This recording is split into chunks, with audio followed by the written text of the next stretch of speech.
السلام عليكم ورحمة الله وبركاته.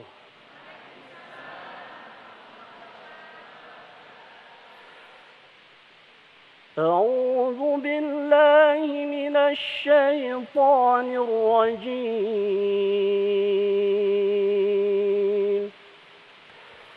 بسم الله الرحمن الرحيم.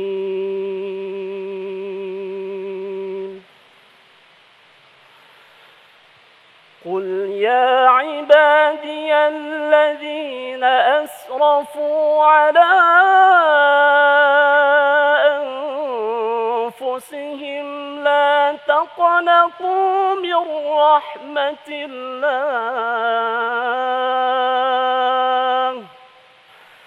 إن الله يغفر الذنوب جميعا إنه هو الغفور الرحيم.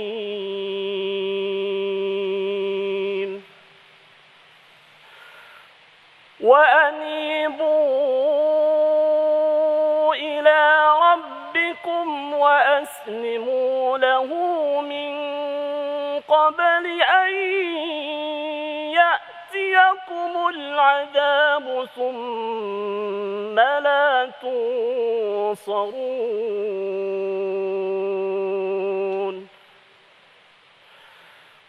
واتبعوا أحسن ما أنزل إليكم من ربكم من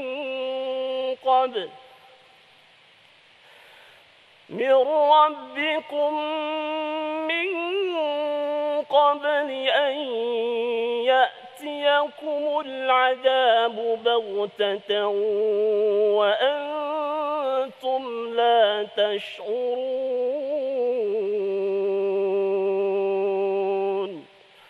صدق الله العظيم. السلام عليكم ورحمة الله وبركاته. Bismillahirrahmanirrahim. Assalamualaikum warahmatullahi wabarakatuh. Alhamdulillahirrabbilalamin. Alhamdulillah wa syukurillah. Hari Ahad ini pemirsa kita dapat kembali berkumpul dalam Majelis Ilmu Damai Indonesiaku. Saya Fahada ini akan membersamai Anda dalam Majelis Ilmu Damai Indonesiaku hari ini, yang tentunya kita akan membahas tema yang insya Allah bisa menjadi pengingat kita semua, yakni mengenai berbenah diri cerminan muslim sejati. Dan saya tidak sendiri pemirsa, di dalam Masjid Raya Al-Ittihad Bogor, Jawa Barat sudah ada sahabat saya Muhammad Sofyan yang bersama dengan guru-guru kita yang akan memberikan tauziahnya pada hari ini. Silahkan Sofyan. Baik, terima kasih Fahada ini. Assalamualaikum warahmatullahi wabarakatuh.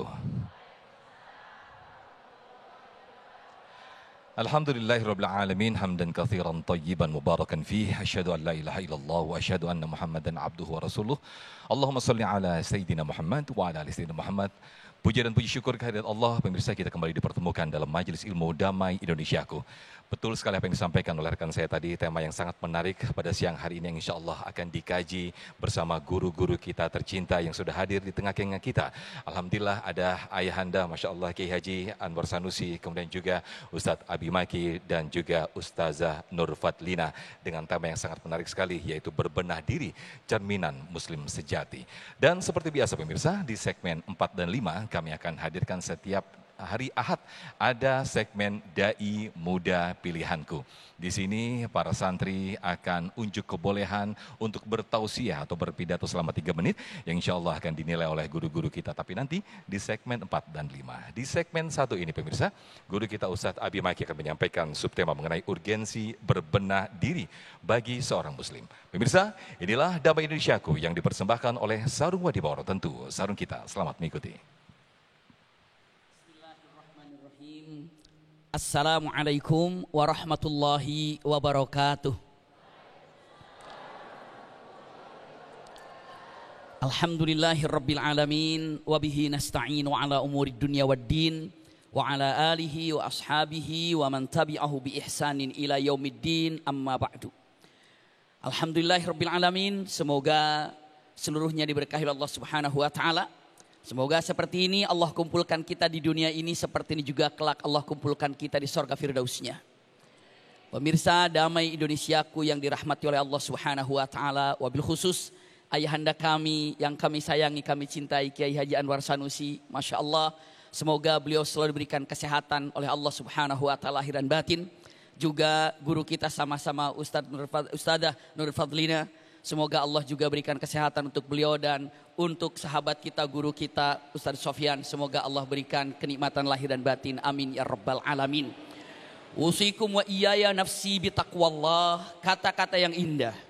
Seseorang yang pandai membenahi diri, pastinya ini adalah akan membenahi dari sesuatu keburukan menuju kepada kebaikan.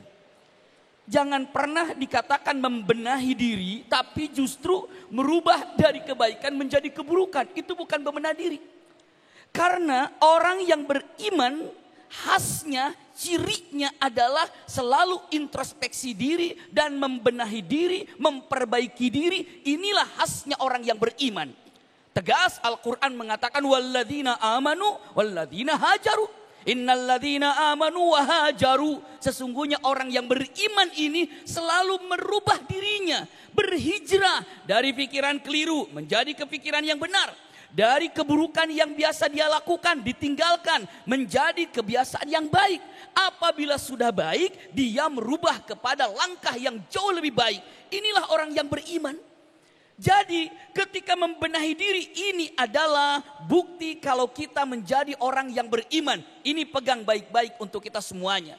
Lalu ketika bertanya dengan mengatakan saya ingin membenahi diri, apa yang harus saya benahi pertama kali? Para ulama mengatakan ghayyir afkarak qabla an tughayyir hayatak. Dengan mengatakan coba rubah dulu pikiranmu sebelum Anda merubah yang namanya kehidupanmu. Ini adalah poin pertama. Bagaimana kita akan merubah diri kita kalau pikiran kita masih berada dalam pemikiran yang salah. Bagaimana kita akan merubah kehidupan kita kalau pikiran kita masih keliru menanggapinya. Contoh yang sangat singkat. Sebentar lagi kita akan bulan Ramadan. Kalau kita ingin merubah, meraih Ramadan lebih baik, maka pikirkan, maka rubahlah menurut kita Ramadan itu apa. Apabila kita mendefinisikan Ramadan itu adalah sesuatu yang keliru, maka kita akan mendapatkan Ramadan itu juga keliru. Jadi perkataan para ulama, rubahlah pikiranmu sebelum Anda merubah daripada kehidupanmu. Ini gambarannya. Mau jadi apa?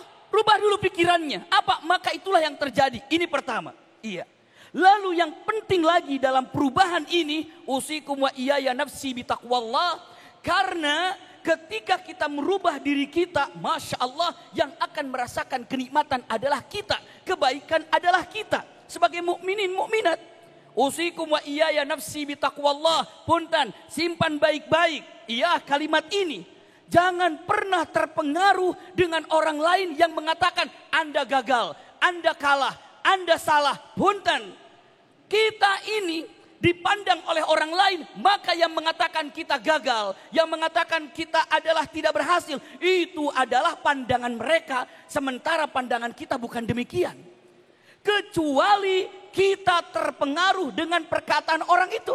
Ketika orang itu mengatakan Anda gagal, Anda kalah, lalu kita terpengaruh dengan kata-kata itu, barulah kegagalan itu akan datang. Namun ingat, jangan pernah orang lain mematahkan sayap kita. Karena apa? Karena orang lain memandang kita, menilai kita sesuai dengan tatapan mereka. Jadi ingat, yang membuktikan kita berhasil berubah atau tidak berubah bukan orang lain, tapi adalah kita. Ingat baik-baik. Karena kita akan merasakan sampai ke akhirat pun jelas wala taziru waziratu wizra ukhra. Artinya apa? Kita kok yang akan dihisab. Kita kok yang akan dipertanyakan. Amalan kita yang akan dipertanggungjawabkan. Ini cara merubah diri kita. Dan ingat, ada perkataan yang luar biasa disampaikan para ulama. Kalimatnya dengan kata-kata indah, kalimatnya dengan kata-kata tegas. Apa yang diucapkannya? Punten, sesungguhnya kegagalan ini bukan ketika Anda tidak berhasil. Tapi kegagalan itu adalah ketika Anda berhenti sebelum berhasil. Ini kalimatnya. Jadi dengan matan apa itu kegagalan? Kegagalan itu bukan ketika Anda tidak berhasil. Tapi kegagalan itu adalah ketika Anda berhenti sebelum berhasil. Maka perkataan para ulama, jangan Anda berhenti untuk merubah diri Anda sebelum Anda berhasil. Jadi jangan pernah berhenti karena capek. Jangan berhenti karena lelah. Tapi berhentilah kalau Anda sudah sampai kepada tujuan. Kenapa? Karena orang ingin melihat daripada perubahan kita. Ya, kita ingin merubah diri kita. Sampai Al-Quran mengatakan, innallaha la yughayyiru ma biqaumin hatta yughayyiru ma bi anfusihim. Coba, kalau ingin merubah, ada nggak perubahan diri? Bagaimana ingin membenahi diri kita? Untuk apa? Untuk memperbaiki kehidupan kita di dunia dan di akhirat. Ini gambarannya. Dan ingat, nanti ketika di akhirat, usikum wa iyaya nafsi bitaqwallah, sampai Al-Quran mengatakan benahi diri. Karena memang yang pertama kali dihisab ya problem kita. Ayat Al-Quran begitu indah. Qu anfusakum wa ahlikum nar. Jawabannya qu anfusakum, jagalah dirimu, diutamakan diri kita sebelum membenahi orang lain. Kenapa? Karena kita bisa berkuasa membenahi diri sendiri, tapi orang lain susah untuk kita benahi. Demikian. Ingat kata-kata yang luar biasa para ulama mengatakan, jika Anda bisa memaksa diri Anda untuk tahajud, ingat Anda tidak mampu memaksa orang lain untuk tahajud. Jika Anda bisa memaksa diri Anda untuk berkata jujur, tapi Anda tidak mampu memaksa orang lain untuk berkata jujur, diri sendiri untuk benahi. Dan ingat, hati-hati. Kita harus pilih teman, sahabat yang baik. Karena itu akan berpengaruh untuk perubahan diri kita. Ingat Khalid bin Walid. Bagaimana cerdasnya Khalid bin Walid. Bagaimana pintarnya Khalid bin Walid. Tapi apa yang terjadi? Di perang Badar belum Islam. Perang Uhud malah jadi musuh. Subhanallah. Tapi ujung-ujungnya masuk Islam. Begitu masuk Islam, Umar bin Khattab bertanya, ya Khalid, saya heran, secerdasmu, sepintarmu, sehebatmu, tapi kenapa Islammu telat? Kenapa Islammu telat? Apa jawaban Khalid? Saya salah pilih teman. Saya salah gabung persahabatan. Ini kata Khalid. Saya gabungnya dengan Abu Jahal, saya gabungnya dengan Abu Sufyan, saya gabungnya dengan Syaibah bin Rabi'ah, saya gabungnya dengan Umayyah bin Khalaf. Maka gara-gara salah bergaul, itulah pilihannya. Maka hati-hati, ingin merubah diri, posisikan diri kita jangan ada di lingkungan itu. Rubahlah diri kita karena perubahan ini menunjukkan keimanan kita dan ini menunjukkan keberhasilan kita. Jazakumullah khair ala husni istima'ikum. Baik, terima kasih guru kita Ustadz Abi Maki yang telah memberikan kejelasan bahwa suatu keniscayaan seorang muslim untuk selalu berbenah diri, untuk selalu bermuhasabah diri. Hasibu qabla an tuhasabu. Berbenahlah dirimu sebelum engkau berbenah diri orang lain. Kira-kira ketika kita menunjuk seseorang dengan jari telunjuk kita, ada 4 jari yang tidak sadar menunjuk diri kita, yang itu artinya kita harus untuk berbenah diri sebelum kita mengislah diri orang lain. Nah, lantas bagaimanakah ketika kita cara-cara untuk berbenah diri dalam Islam? Insya Allah akan dijelaskan oleh guru kita Ustazah Lina. Sesaat lagi tetaplah di Damai Indonesia yang dipersembahkan oleh Sarung Wadimor, tentu sarung kita.